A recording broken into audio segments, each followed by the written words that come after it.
my name's Ryan Dominguez, Gilbert Ryan Dominguez, family medicine. And I chose family medicine as my specialty basically because as I was going through med school, I kind of one of those guys that liked everything. And not only that, but the relationships that one develops in family medicine is probably one of the more important things for me. My subspecialty, I believe, is focusing more on general wellness and preventative medicine.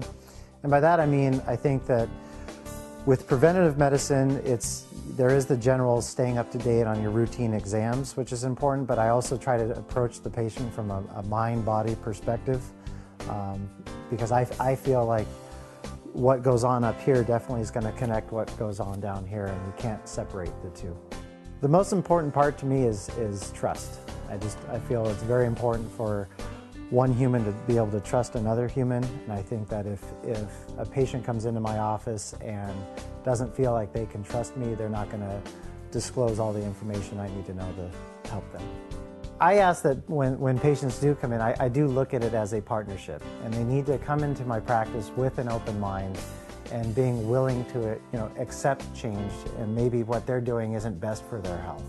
What I appreciate most about my affiliation with Scripps is the network of physicians and the personal relationships I've developed. I mean, over the years, I feel like I can pick up the phone and I can call a cardiologist or pulmonologist and know that my patient's getting the best care.